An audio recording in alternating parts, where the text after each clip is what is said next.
Good evening, afternoon, night, morning, whenever you find a way to watch or listen to this podcast. It's me, as always, Omar, joined by my good friend Jackson, who rocking the crucial catch lapel pin, I think. Is that what that is? Did I get it right? That is a crucial catch lapel pin. I found it on eBay. So Okay, yeah. I don't usually get the NFL's marketing efforts right, the ones that you do wear, so I'm quite proud of myself. You're still missing the Ed Sheeran hat, but I mean, that's maybe not a campaign, Omar. It's not, that's not going out to my cause, my cleats, and then Ed Sheeran. Like that's not the same, man. maybe you're waiting for it to get down to 99 cents on Fanatics, which I don't blame you. But hey, one day maybe you'll wear that hat one day. Maybe it's the Christmas gift for this year, the Ed Sheeran hat. But enough NFL. The NFL is already taking up enough college spaces as it is, as they announced a Black Friday game for next year, which I am incensed about. But life goes on. So let's talk college football, of course, the week that was. I mean, of course, Jackson, you being an SEC guy, like this week more than any other, have caught I guess the spotlight for like the ACC caught the eyes of the nation with, the Tennessee Alabama game that everyone talked about. So obviously that dominated headlines on Saturday and continued to over the week. I think it's hard not to when you like take a goalpost physically out of a stadium and throw it into a river, right? Like that is certainly a reaction to a victory if I've ever seen one.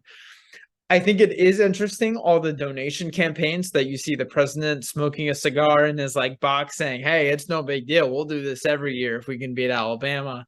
And then 2 days later, you turn around and ask for like $52.49 donations in honor of the score, or like $16 for the 16-year losing streak to Alabama, right? So it is a little bit interesting the reaction by the actual university, but the fan base, man, that's what college football is all about. 100,000 people, one of the biggest stadiums in the country, like all celebrating, and you can really like you can see like I've experienced that moment before, right? I mean, I don't even know. Florida's never had a rival that they've lost to that for that amount of time. So I guess I haven't experienced that before, but it was awesome to see. Definitely what college football is all about. Alabama, man, really seems to be having another down year. Bryce Young and Will Anderson, and it seems like there's not too many guys left on that roster that are like top tier level, like slam dunk top five pick guys, right? Which we typically see Alabama have a few of those guys, or at least give off the impression during the regular season that there are. So Yeah, I mean, absolutely. I mean, Will Anderson's been quiet of this year. Kind of, I guess I want to call it the Jadavion Clowney effect, excuse me. Where like, Clowney had that great year in 2012, had like the huge hit in the Outback Bowl.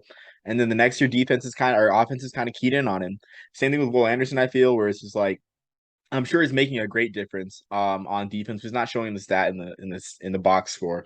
But yeah, I mean Tennessee it Alabama was the definitely only doesn't game. show up on the stat sheet, but I promise you it does show up on like tape, right? Where like your whole game plan is revolving around how can we not lose to Will Anderson? Look at the Sunday night game this past weekend, Micah Parsons, who might draw some comparisons, right? At least as an edge rusher. Look at how Philly changed its entire game plan revolving around Micah Parsons, right? And in this case, it was successful, but you see that more effect Monday through Friday in game planning than it does on the stat sheet. Yeah, absolutely. I mean, yeah. So like you said, it affects game planning a lot, and I mean, obviously schools have been game planning effectively. Tennessee Bama was not the only great game of the week. I mean, you had Utah USC for the nightcap. You had TCU Oklahoma State. Just so many great ranked faceoffs. But just a great week of college football. Just like one of the best ones that I can remember, honestly. You also had Harvard versus Howard, game that I was at. Howard tied the score at halftime, but it was not to be. But even still, Howard with more experience can be a force to be reckoned with in the MEAC. But again, a great weekend of college football. And from there, I think we don't really have a September Heisman. We have more of a mid-October Heisman where barring yep. One quick thing, Omar. I'm sorry to interrupt, but don't be so humble, man. You were not only in attendance for the Howard Harvard game, you were not in the undesirable section, just in the lower bowl on metal seats. You were in the press box, full fledged, representing Harvard up there with the big boys, right? I was, yeah, and Redshirt Sports and Shady Sports Network, but I mean the thing is there really is not I guess sort of a peasants type seat at Audi Field, home of home of DC United for Major League Soccer and the Truth and Service Classic, as literally every single seat is a seat back in that stadium has a seat back. So great stadium. It was a great experience. And for once for once I wrote a game recap, something I don't usually do, but it's good practice. Hey man, that's like half of what we do. You may not write them, but we recap every week, whether it's on Bulls and Booze, whether it's on hardware. So awesome, man. That was awesome to see you up there watching. Were you able to film any all 22 for me by chance? Because HBCU and Ivy League film is very hard to come by nowadays. I was not, unfortunately. I took pictures of all Oh, Omar, 22s, you're killing but me. I took pictures. I took scenic pictures. But no, I Did you mean, take the it was great. before and after, like right at the snap and like 1.5 seconds after the snap, what we see on the Microsoft Surface tablets on NFL sidelines, like those type No, pictures? nothing Or like that, Jackson. I'm not oh on that level. gosh, Nothing you like got that. me nothing. Sorry. But I guess all jokes aside, week 6, I mean, we have now I guess our mid-October Heisman front runner. I mean, I'm trying to think. I think the first time that we really had a front runner for Heisman last year was, I guess, the last weekend of October with Kenneth Walker against Michigan, for Michigan State against Michigan, when he had that monster game. I think this is the first time we have a clear front runner. Now things can change, as they did last year with Kenneth Walker. But Hendon Hooker looks like the front runner. Then after that, CJ Stroud, which it's strange to say, quietly having a good year for Ohio State, but it's like they haven't faced their biggest test yet in Penn State and Michigan.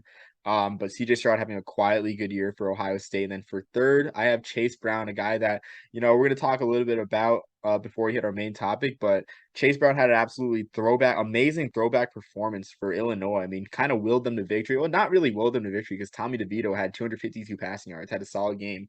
But Chase Brown had 41 carries for 180 yards. Like, you don't see running backs getting 41 carries, much less in a two-game span. For them to get one in a one-game span, um, for him to get those carries in a one-game span was amazing. And Illinois looks like the front runner in the Big Ten West. They beat Minnesota, probably the only other good contending team out in that division. And it'll just be a matter of time to see if they can. I don't think they're a playoff team with that one loss to Indiana, but if they can make the Rose Bowl, they're first since '07 and they're second since '84. You mentioned Hendon Hooker being at the top of the betting favorite odds, or at least the odds to win the Heisman in thought or in theory. It is interesting looking at Vegas Insider right now that CJ Stroud is the favorite. And I don't know if that says more about what the public thinks of CJ Stroud or what we think of not even Hendon Hooker, but just the final destination for Tennessee's season when they've still got a road game at Tennessee. I think a lot is riding in how they lose that game, because I really find it difficult to believe that they're going to go on the road to Athens and win that game. Yes, that of course the Alabama win is probably the best victory all season, right? But we saw Alabama struggle on the road at Texas, and this is not a great Texas team, right? So, and that was without Quinn Evers for half the game nearly. So, I do find it interesting that they put CJ Stroud at the top, but like I said, I think it speaks more to where we think Tennessee will end up at the end of the year than it does of CJ Stroud. That said, Hendon Hooker has played phenomenal. If they lose to Georgia, it's not a given that they will. I don't think it's going to be because of Hendon Hooker, but it's something that at least be notated, because this isn't the end all be all like favorite, right? I think he has looked the best so far this season, but you're betting on not who would win the Heisman today, it's who's going to win the Heisman on the day of the Army Navy game. I think that's a great point about Georgia. And something I didn't think of before I bring that up is Stetson Bennett too. Like, if he, even though, if I guess the perception with Georgia is, Georgia, of course, is a defense driven team. But if Stetson Bennett has a lights out performance against Tennessee, then he could vault himself into that top five in a finalist status, I think. Um, but yeah, no, that's a good point too. I guess the public's perception of Tennessee, because I mean, again, like I thought, I don't think Bam was in an off year. Honestly, I'm sure people thought last year that Bam was in an off year when in a down year when they lost to Texas A&M, a Texas A&M squad that struggled. Not really struggled, but disappointed expectations early in the year. Then they lost to Tech. Then they beat Bama, and everyone thought Bama was wasn't their year. I feel like it's the same thing with this year. Honestly, I mean, but we'll see because they have tests too. I mean, they have Ole Miss. Ole Miss could legitimately beat Alabama this year. But yeah. One quick thing related to the Heisman before we move on to our Pigskin Showdown Player of the Week to watch. Is there a Heisman moment left on the board for DJ Uiagalelei? Because I think Syracuse at home could possibly be one, but I don't know if there is enough respect for Syracuse among Heisman Bowers for it to be considered a Heisman moment. That said, a much worse Syracuse team had a Heisman moment against Lamar Jackson, right? So I think Lamar Jackson's Heisman moment was against Florida State in that game. I think the train started moving with that Syracuse game, and it was like full speed after the Florida State game when they won 63-20 at home. And even then, that was a noon game. It wasn't even Saturday Night Football. But with with DJ Uiagalelei, I think the funny thing is like I think you mentioned last week, whether it was on the podcast or just between conversation with us, how like Clemson had been on Saturday Night Football for 3 straight weeks, and realistically they should be on for a fourth straight week because Penn State Minnesota lost a lot of its luster after Minnesota lost to Illinois. But I mean, Syracuse Clemson is one of the games of the week, honestly. At least the ESPN owned game of the week because UCLA Oregon is on Fox. But I mean, with that being said, I think you're right about Syracuse because I think DJ Uiagalelei's campaign is hurt by the fact that he played Wake Forest and NC State too early. But with that being said, like Drake May and UNC looks like the front runner out of the ACC Coastal. You could have a very electric, ACC title game, prime time on ABC. And if you remember last year, I mean, like it wasn't a given that Kenny Pickett was going to be a Heisman finalist. Before the ACC title game, what happens that final weekend? The fake slide, probably the most electric, Heisman finalist moment of any candidate in recent memory, I think. So something like that can happen where DJ Uiagalelei just lights up the scoreboard on prime time because essentially, like I think this might be a hot take, but honestly, like the ACC title game is as close to I forget what the number of the last game is for the NFL, but it's as close as a Week 18 Week Sunday night 18, football game. correct. What was that? What was the number, Jackson? Week 18, correct. With I guess 17 not Week games 18, now but on that's by. like the number is I forget. There's like a number they called like game 196 or something, but you know what I mean. So like I guess I'll refresh that statement. But yeah, like the ACC title game is as close to a this is close to a like pretty much a Sunday night football game to any really to like any to like yeah to any game in college football because like again it's ABC Saturday Night Football. It only competes with one other title game I think that being the Big Ten title game, which has lagged in ratings. Consistently. That's why there's big noon kickoff. So DJ Uiagalelei on that stage could have a good game and could sneak himself into New York. As to whether he'd be the winner, I think it's hard to tell. I'm not sure how his stats compare to Hendon Hooker, but I mean, Clemson, everyone kind of wrote off Clemson, and like Geno Smith, Clemson ain't right back, but they're in the playoff talk. So Yeah, no, they absolutely are. I don't know if there's a way for DJ Uiagalelei to win it by any means, but he certainly can sneak in the back door as a finalist, and that would be good enough, right? That counts for enough for it to be a part of for him to be a part of Clemson history for sure. I think coming off of just a big picture, right? I think him coming off of or having to fill in Trevor Lawrence's shoes, so to speak, they're very high expectations, right? But he's handled them well. He's certainly improved since last year, and he's gotten a lot of attention, right? This isn't a phenomenal Clemson team. This isn't one of the best that we've ever seen. They, like we just talked about a couple times now, they've had 3 straight Saturday night football games, and it really should be 4 straight. So, and all the eyes in the country are on that 7:30 ABC slot, right? So Certainly something to watch. But we'll go ahead. We'll move on to our HBCU Pigskin Showdown Player of the Week to watch. Omar, I'll go ahead and let you go first on this one. Yeah, great. So I'm dressed for the occasion. I got my Red Tails Classic hat on because I am I'm talking about we know about the Tuskegee Airmen, but we have a man who is making his name on the ground for Tuskegee, and that man is Torian Taylor. Had an absolutely electric performance in the Crampton Bowl on Saturday night. 21 carries, 232 yards, 4 touchdowns, including an amazing 93-yard touchdown against the Marauders of Central State. Tuskegee is now 4-0 in the SEAC West. That conference has a championship game, and we could be shaping up for an absolute blockbuster title game with Tuskegee and Benedict playing Veterans Day weekend with Tuskegee 4-0 in the SEAC West with a 5-2 record, and Benedict at 7-0, 5-0 in conference. The one knock on Torian Taylor for you, Jackson, your classic statement. If he can't catch, he can't play. He only has 4 receptions on the year, but I definitely can see a player as explosive with him. Like this game was his second 200-yard performance, and Torian Taylor measures at only 5'7", 180 pounds. But again, that is special teams territory. Like, I mean, that's Darren Sproles, return man type territory. And again, like that's where players in the late rounds and even undrafted make a name for themselves on special teams. And I see Torian Taylor being a kickoff return specialist, if not in the NFL, because it's easy for players like Taylor to slip beneath the cracks, which is why the HBCU Pigskin Showdown exists and why it's just a great opportunity for those players.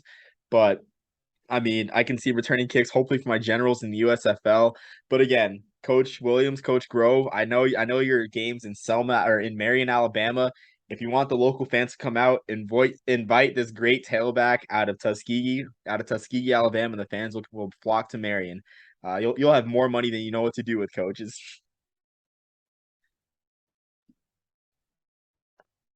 Definitely, man. No, anytime you can be a special teams contributor, that is when you're going to get a lot of attention at the next level, right? Because you don't have 99 guys on the roster. You have 53 at the next level, right? And maybe a few more on the practice squad. So you have to be a contributor on special teams. Omar, in August, what do we always say? Playmakers on special teams in August become, it's not bench warmers, but at least like contributors, right? Later on in the year, right? On special teams. And that's where, if you can pave your way on special teams, it allows you to at least have the opportunity to create your own path at the position that you're designated as on the roster. So awesome report there. I'll go ahead and go with my HBCU player of the show, HBCU Pigskin Showdown Player of the Week to watch. Jerish Halsey, the wide receiver from Delaware State. Man, he's made an impact for this Delaware State offense despite only having 15 receptions on the year. He's their leading receiver by about 180 yards, and he has as many receiving touchdowns as the rest of the team combined. Tremendous ball skills, hand-eye coordination. I do want to talk about where he fits into this offense, right? When you think of Delaware State, you think of a team who's going to try and control the clock with the run game. When they do pass, and it's not often, they only have 51 completions on the year. It's going to be explosive because it's off the play action. So yes, this is a run first team. Don't sleep on Jerish, man. He is one of the best wide receivers in all the MEAC right now. One way that I do like how they use him, particularly in the scheme, he's almost exclusively on the outside, right? He's either lined up as the X or Z on almost every play. Because the backfield demands so much attention from that front seven on the opposing side, it's going to garner a lot of one-on-one opportunities. He's not going to go against much cover three where there's a strong safety or a free safety to help out. It is pretty much just him in the corner because there is so much of a deep threat that because the play action is so prevalent, that combined with him getting in and out of his breaks so well, it really creates a lot of separation on those quick little digs or hooks or curls, right? To where he can really create that separation and trust his speed to get the yak after that because of his footwork.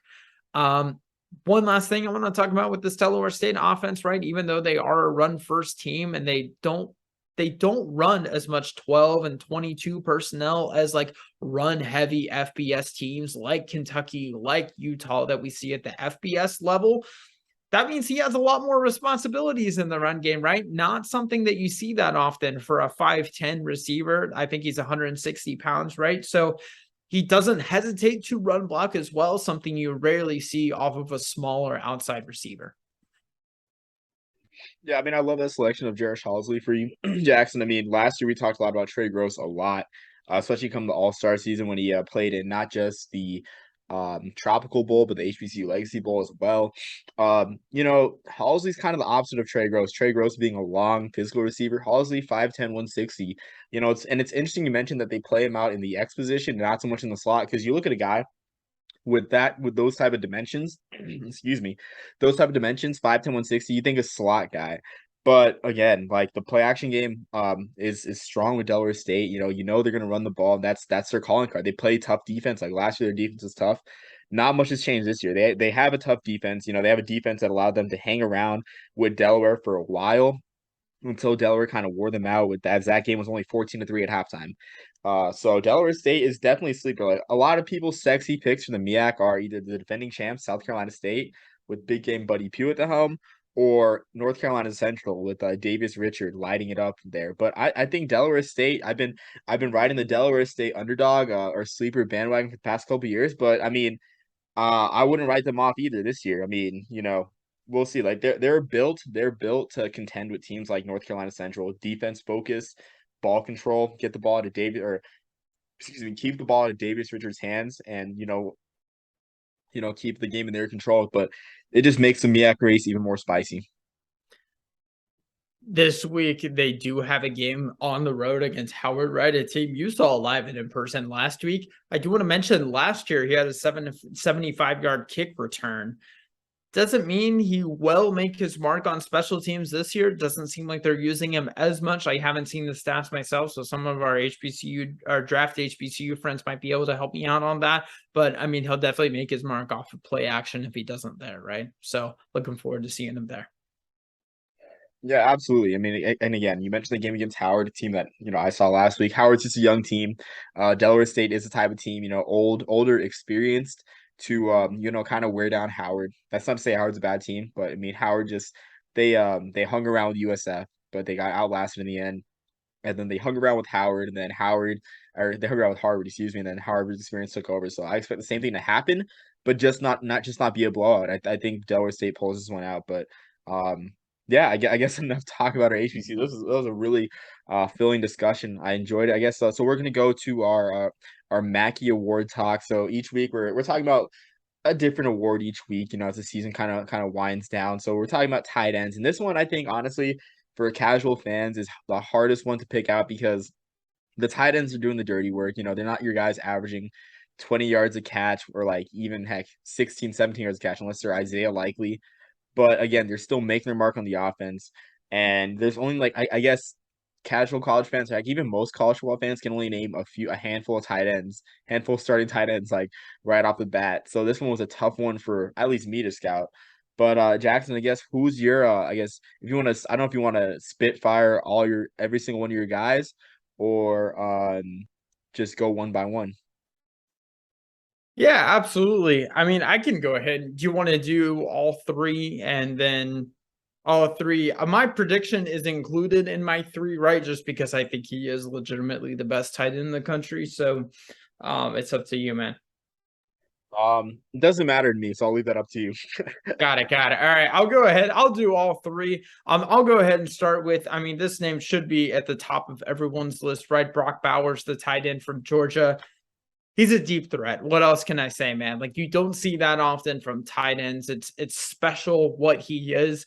The classic tough for linebackers to go in coverage against him and tough for corners to be as physical as him. Whenever you have a tight end that is a legitimate deep threat and not just like a shallow cross or up the seam threat, right? Man, it can completely change your defensive game plan, especially when you run the type of personnel groupings that Georgia does. Has speed, and he can make guys miss on the outside. He's the best tight end prospect since Kyle Pitts. I know that wasn't that long ago, right? But if it hadn't been for Kyle Pitts just a couple years ago, man, he would be the best tight end prospect and long before that. So love watching him play. Really hate that we have to play him in a couple weeks here that Florida does. But man, I think he's going to win. I think he is the best tight end in the country. It just so happens to be on a team that's getting a lot of attention, right? And the reigning national champions. That never hurts. My next guy, a guy that's been getting a lot of attention in the draft world since the USC game, but really, I think for like the deeper draft world, the Jim Nagy's of the world, like have known about him for a lot longer. Dalton Kincaid, the tight end from Utah, man, he was an FCS non-scholarship player at San Diego because he only played 1 year of high school football. Now he's a super senior that's going to be preparing for the draft after this year.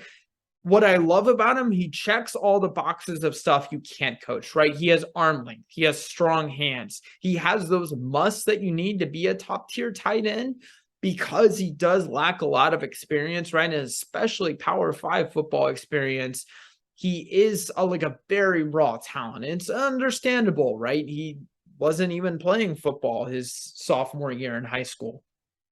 I mean, Utah is having a great year, right? That is bringing a lot of attention to him. So I think it helps if this story that he has, this awesome story of how he has come about to Utah, if that gains some traction, it certainly can help his campaign, since a lot of these are more about storylines than tape.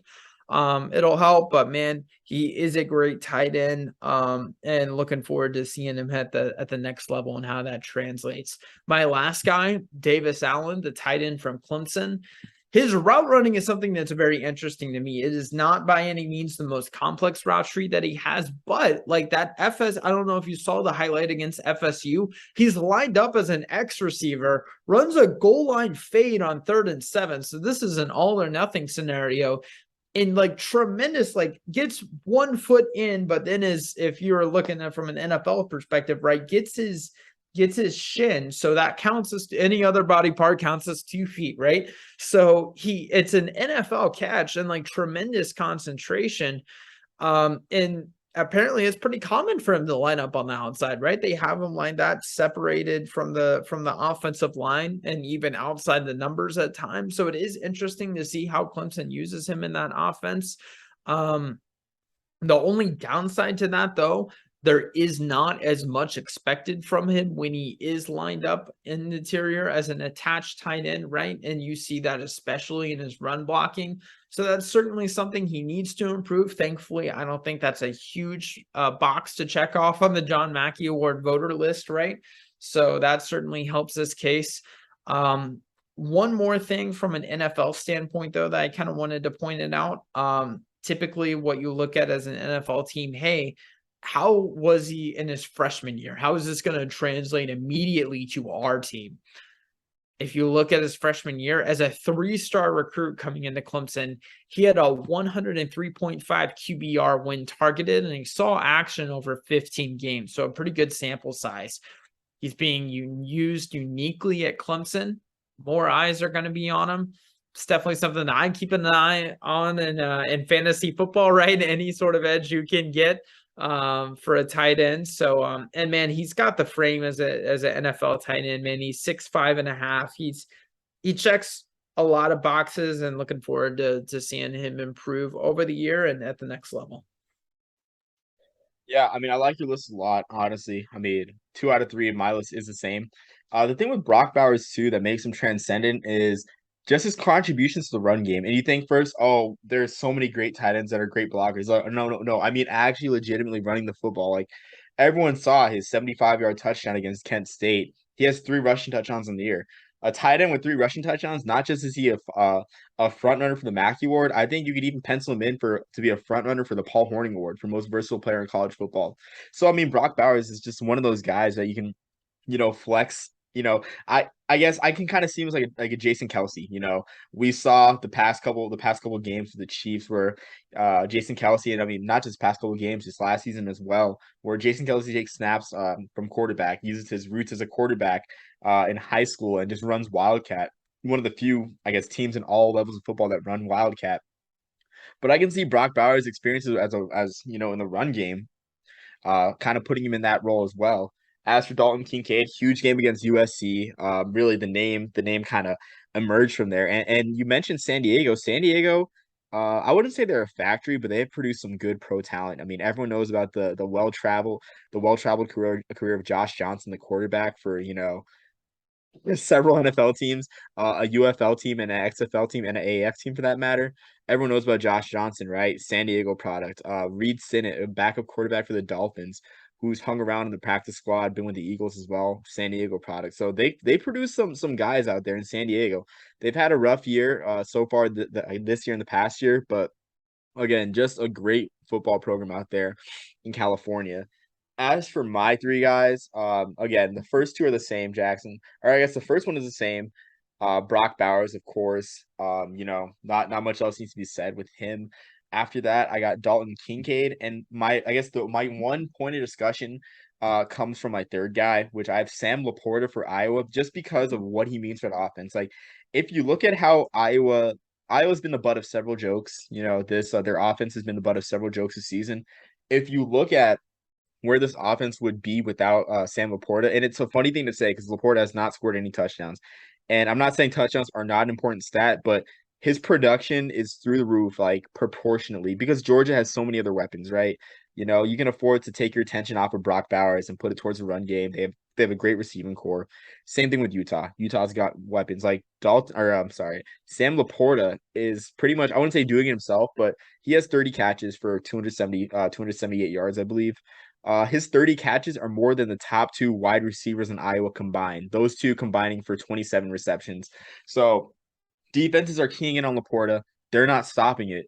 And again, like our Iowa tight ends, everyone knows about Iowa tight ends right now in this league. Like TJ Hawkinson, George Kittle, great tight end for the Niners.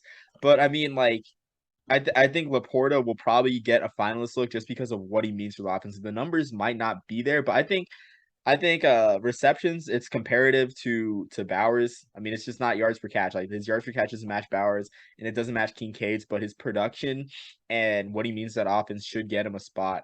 And then Jackson, I have two other guys that I think they're intriguing cases. You can make the case in this new age. But before, yeah, I'll let you take it. One more thing that I want to mention about Iowa football and then specifically the Iowa offense. I believe at one point in the year, they only had two scholarship receivers on the roster, right? Two scholarship wide receivers. That should tell you about the receiving room, at least the quality on the roster, right? With no offense to non-scholarship players.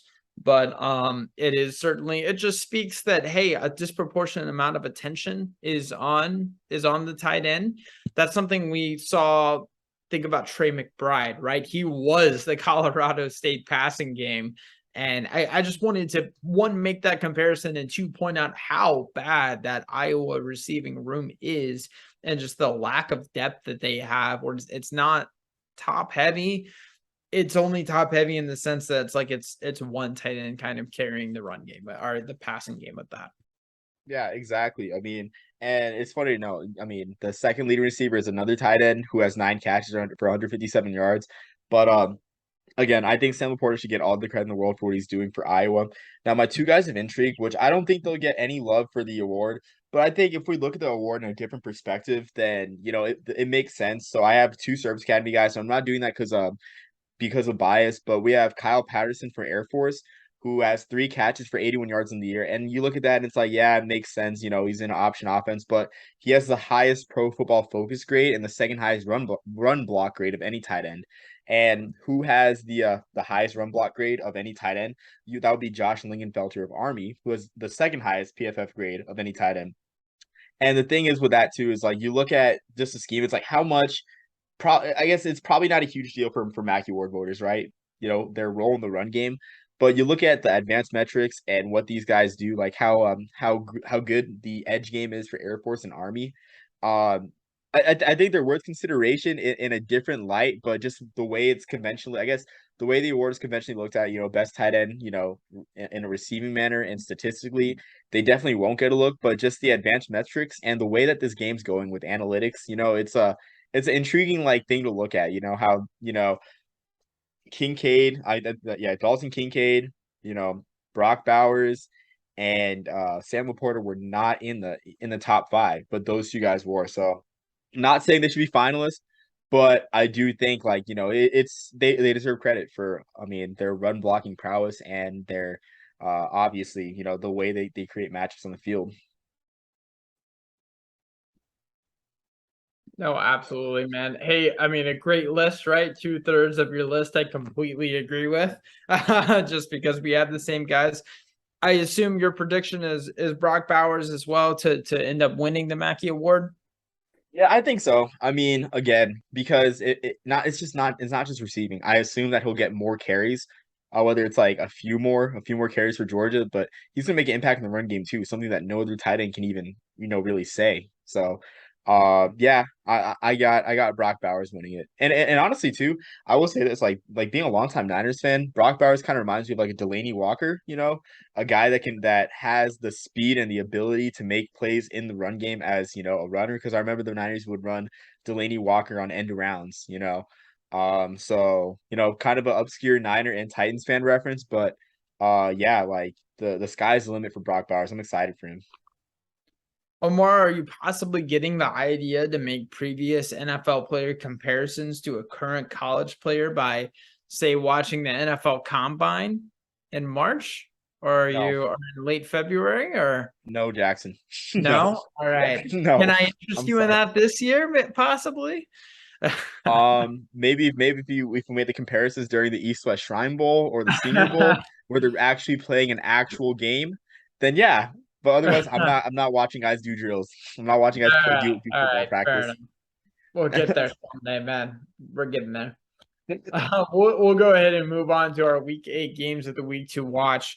I'll go ahead and start off with one that we talked a little bit about on Bulls and Booze, an interdivision matchup in the Sun Belt West, Troy at South Alabama. Man, this is the best start in like about a decade for South Alabama, right? They're 5-1, one game away from bowl eligibility. Feels weird to say that in October. Troy did start off 1-2, but they won their last 3, right? What's really interesting to me is Troy's offense. They have QB Gunnar Watson, rather. Man, he ranks top 25 in the FBS in both yards per game and yards per completion. So obviously, like getting the job done. But their backup quarterback, Jerry Doge, 144 less attempts, only one less touchdown, and 5 less picks than Watson, right? So possibly a little bit mid-season, a little bit of a mid-season quarterback battle to watch. It's not a bad problem to have, but Gunner is statistically like at the top in college football, and Jerry is right here as well. So it's interesting to watch. They also have wide receiver Tez Johnson, right, leads the Sun Belt with 22 yards per catch, and it's the 6th highest in all of the FBS. So a very explosive offense. And that's going to be going against a South Alabama defense that is a top 30 third down defense and already has 14 takeaways on the year. So what's at stake in this game, right? Winner probably wins the Sun Belt West, barring any other major upsets, and then probably faces, I'm assuming, what's going to be Coastal Carolina in the conference title game. We may see JMU sneak in there, but it's going to be an interesting game to watch. It's Thursday night football, so if I can't interest you in New Orleans, Arizona, I can in this. It's going to be 7:30 Eastern time on ESPNU. I think Jackson, you mentioned the last point about Thursday night football. I think NFL fans are fed up, or football fans are fed up with NFL primetime games. I think they're fed up, and I think I mean this one isn't a bad matchup per se, but expectations are low. So I feel like this one will garner a lot of eyes too, especially with so much implications because we mentioned too on Bulls and Booze how South Alabama is. I wouldn't say they're a fake field goal away because I defend that decision of going for a fake field goal because it's not like UCLA had scored like 10 points up to that point and they're stopping their offense all day. UCLA had scored 29 points, so like their offense was a threat. So they were a fourth down stop away from beating UCLA and ruining UCLA's playoff hopes. But yeah, like South Alabama is very much still in the Cotton Bowl race, which is very exciting for college football fans. There's like so many like it's not the Boise States, it's not the Boise States, the trying to think of a perennial favorite that's not in it. It's not the Boise States. The usual suspects, the Houston's that are in the New York Six race. It's the Coastal Carolinas, the Tulanes that make this year so exciting. The Group of Five race so exciting. So I'm gonna go with another weeknight game. Excuse me. And we have Princeton versus Harvard on a Friday night, Ivy League Friday night. And last year, these two titans of college football, you go back to the 19th century, who are the blue bloods of the sport, Princeton and Harvard. These two titans went into a 5 overtime game 18-16. And that game was overshadowed by another game that went 9 overtimes that very same day in Illinois Penn State. A great game to be a college football fan. A lot of free football happening on October 23rd, 2021. But, again, that game was 18-16, and that's what you're going to see. You're going to see a lot of great defensive ball. I mean, you have Princeton playing lights out defense. The same thing with Harvard, even though Harvard hasn't really played as lights out defense, but Princeton has one of the best defense in FCS, excuse me, and then Harvard. They've played down to a lot of teams this year. They fell behind by 2 touchdowns to Merrimack. They needed overtime to beat Merrimack. They only beat Brown by 1 touchdown. They only beat Cornell by 1 touchdown as well. So Harvard has this one at home, which is an edge, but again, should be a close game and just a great quarterback matchup. I mean, you have Charlie Dean, who has 10 touchdowns, 2 picks, 1,150 yards. You have Brent Stenstrom, who has 1,352 yards and 6 touchdowns for Princeton.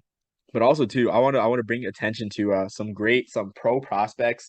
At the skill positions, you have Aiden Bourget, a guy who ran for over 250 yards in 2019 against Yale. This year, he's got 608 yards in 5 games, 120 yards per game for the Harvard Crimson. Last week, had over 20 carries against Howard, just absolutely wore down that defense as time went on.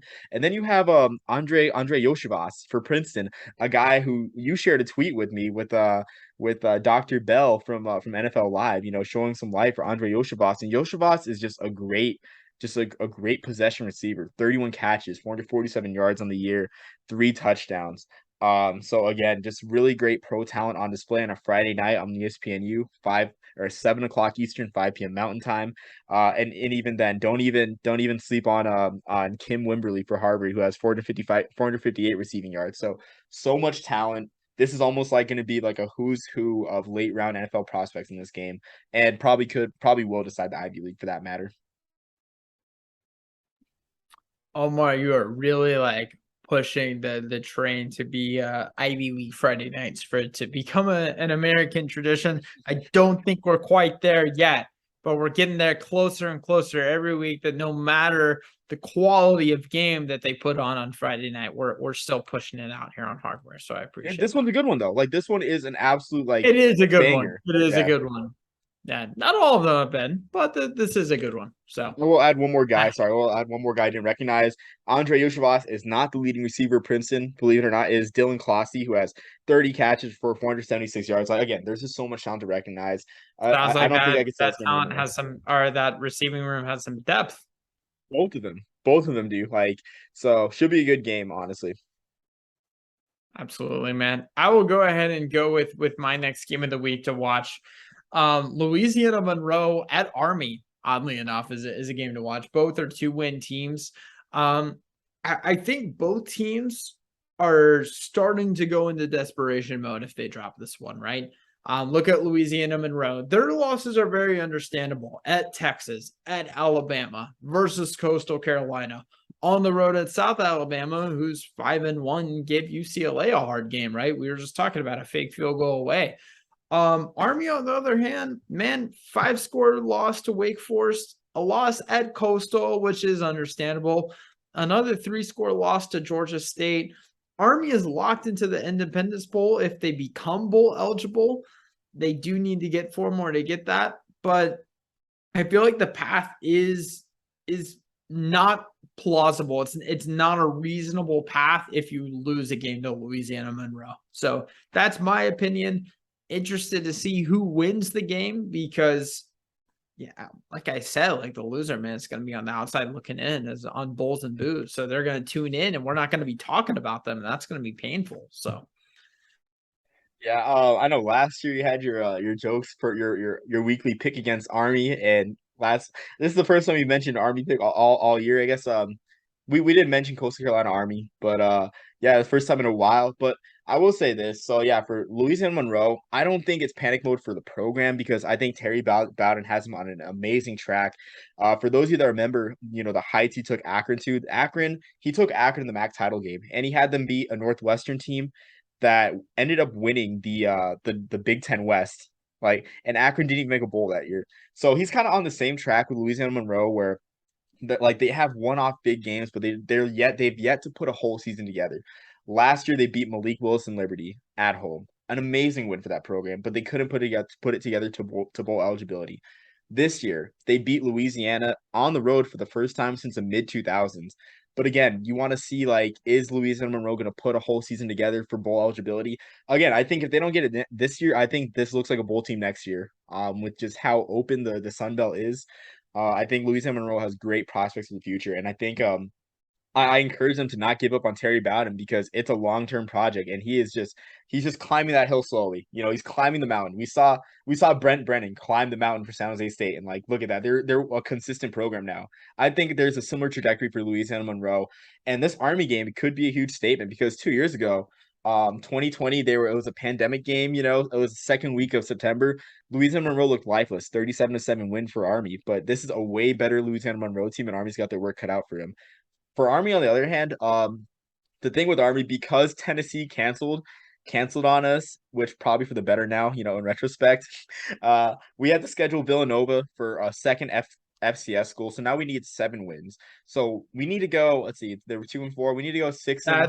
I didn't even catch that, but that's a good point. All right, we have a loss to give, so I think that loss to give will either be against Air Force or Troy, which Air Force has looked inconsistent. I think it's more realistic to think we'll beat Air Force than Troy, but even then with Troy, it's like, you know, have they dealt with the triple option, you know, in its full form? So it's like again, the path is there, but this is a must win. Like Georgia State was it was a must win as well for comfort, but this is the must win as well as we only have one loss to give. Of course, there can also be not enough bowl eligible teams, which could be our saving grace and allow us to go bowling. At 6-6, but I would rather not count on that to be honest with you. But yeah, so a huge game for ball eligibility. My second game is gonna stay, I guess, gonna stay in that kind of region, but we're gonna go to Conference USA with the group of 5 for North Texas versus UTSA. And who everyone knows UTSA was gonna be a front runner for the, you know, for Conference USA's title. But what about North Texas at 3-0 in Conference USA? Both teams at 3-0. There are no divisions, so this very well could be a preview of the Conference USA title game. Now, North Texas has a tougher road going down, going down the road at Conference USA as they play later on in the season. As I look up their schedule right now, North Texas has a tougher road. They'll have to play Western Kentucky, who again has looked good, not as good as last year, but they're still a contender. And they play UAB, so they have those 2 schools. But a win over UTSA could solidify them a spot in that title game as one of the top 2 teams in the conference. Going on to UTSA, you know, great team as well. We have Frank. We have sorry, I'm forgetting his name. Geez, Frank Harris. We have Frank Harris, the great quarterback for North Texas, against Austin Ani. And last year, everyone knew about Sincere McCormick, what he did because of his 2020 merits. So a lot of the attention was on Sincere McCormick. But Frank Harris is having a sensational year. I mean, if he played in any other conference, if he played in the American Conference, I think he would be a Heisman candidate. You know, Heisman dark horse. The way that we're talking about Mike Pratt, I think we'd be talking about Frank Harris if he played in the American. Asadani also having a great year. He has 1,692 yards, 17 touchdown passes for North Texas. And this is a guy that played minor league baseball. He's like Chris Winkie. He's like Brandon Whedon 2.0. He's like in his late 20s, having a great year for North Texas. They have a great run game. They have 2 backs with over 500 yards. They have Ayo Adeyi, which I hope I pronounced that right, a diminutive, quicker back who's averaging 8 yards a carry. And then they have Oscar Ottaway the third, who is a power back, 222 pounds, averages 5 yards a carry, 525 yards. This game should be very exciting. And yeah, we could see this again first week of December. Absolutely, man. No, I was just thinking about it. I already can't wait for conference championship weekend. And I was like, wait, I need to slow down. I need to enjoy the few precious weeks that we have left in the regular season. I'll go with my last game of the week to watch Kansas on the road at Baylor. Something that was interesting to me last week, there was a lot of talk about Oklahoma being favored as an 8.5-point favorite over Kansas, despite Kansas looking like objectively better than Oklahoma for the beginning of the year. Then Oklahoma ended up covering, right? And definitely looking like the better team. Kansas just needs one more win to have an objectively successful season with this, right? To become bowl eligible.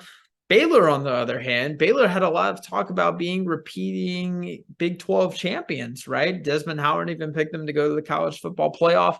Now they're sitting at 3-3. They risk a losing record in this game and what was a beginning win at the beginning of the year, or a given win at the beginning of the year. So I'm interested to see, hey, how do both teams respond?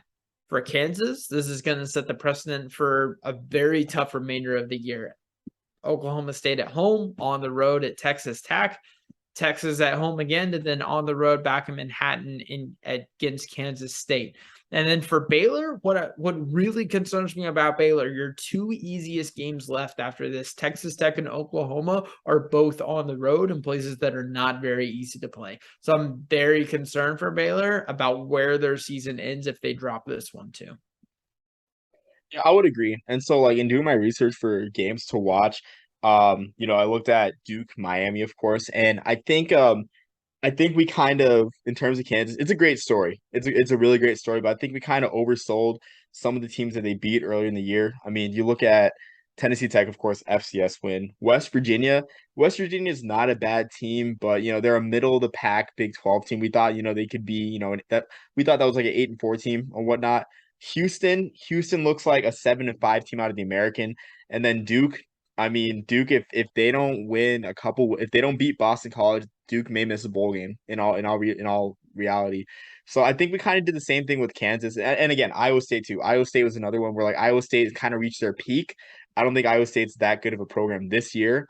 Um, again, and we kind of got excited and gave Kansas some due. So again, like I mean, this Kansas team though looks to me with the remaining schedule, they look like honestly a 7-5 team. If yeah, 7-5 team, honestly, 6-6 at the very worst.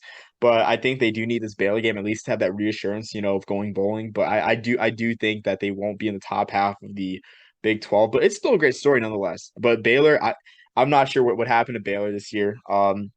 They had a lot of losses, starting at quarterback. Gary Bohannon transferred, that's a huge loss in itself. The quarterback that led you to the Sugar Bowl, huge loss right there, along with many others. So again, interesting game. And who would have thought that this would be kind of I guess, fork in the road game for both programs? I mean, you would have thought, like you said, that Kansas would have had a couple wins by now, a couple non-conference wins, been at the bottom of the pack, and then Baylor, on their way to contending for the Big 12 title. But here we are. College football is funny. So I guess another surprising game I have for my last one coming into the year, you have Utah State versus Wyoming. I think it's the battle for the Bridger's rifle. I think that's the name of the rivalry. But you have one team. Start off with Utah State. Utah State, everything was fine and rosy last year. They had their players showing up on Jimmy Kimmel Live, before the LA Bowl, having a good time, telling jokes. Logan Bonner told a funny joke in front of the live studio audience, as a few other players did. Everything looked good for Utah State. I mean, everything looked reasonable for them to, repeat out of the Mountain West. They have probably the deepest quarterback room in the country. I think you have Logan Bonner threw for over 3,000 yards last year. You have Cooper Lega, a guy who didn't even have a snap before the LA Bowl, but ended up throwing a touchdown in his first pass ever as a collegian. Caught a pass too in the LA Bowl with lights out. And then you have Levi Williams, a guy who ran for 200 yards in the famous Idaho Potato Bowl and anchored that Wyoming offense. But they started off kind of sluggish against UConn, beating them by 11, which in retrospect looks like a very solid win on their resume. They against Alabama, you thought they would have hung around a little bit, but they got beat 55-0 against Alabama. Then the I guess the death blow for everyone's perceptions of Utah State was a 35-7 loss to Weber State at home, of course. So everyone kind of wrote Utah State off, but slowly but surely they climbed back up. They beat Air Force. They beat Colorado State for 2 wins in a row. The Air Force one was the most shocking. And before you know it, Utah State controls their own destiny in the Mountain West Mountain Division. They have Wyoming. They have this game, Wyoming. They have Utah. They have New Mexico. Then they have Hawaii, San Jose State, and Boise State. So they control their own destiny. But the thing is, they probably have to win out. They can lose to San Jose State if they're not in the division, but they would need some help from Boise State to lose coming into that game for it to be a winner take all game for the Mountain West title game. Same thing applies for Wyoming. Wyoming started off strong. They beat Air Force, but they've kind of faltered down the stretch against really good teams, whether it be whether it be BYU losing by 2 scores to BYU, losing by 17 to Wyoming or to San Jose State. but they too control their own destiny. They have this game, Utah State. They also have Hawaii in the battle for the Paniolo Trophy, which is, it's named after Hawaiian Cowboys, for those of you that don't know. Then they have the Golden Boot game against Colorado State. They have Boise State for the second to last week of the season, and then they have Fresno State to end the year off. So again, they have one Western Division opponent that looks like a loss, but if Boise State trips up along the way, then either, Boise State, Wyoming or Boise State, Utah State looks like a winner takes all game, which means that this weekend's game will probably be an elimination game for all intents and purposes. You have two teams that play ball very differently. Wyoming, very classic. They use a fullback and everything.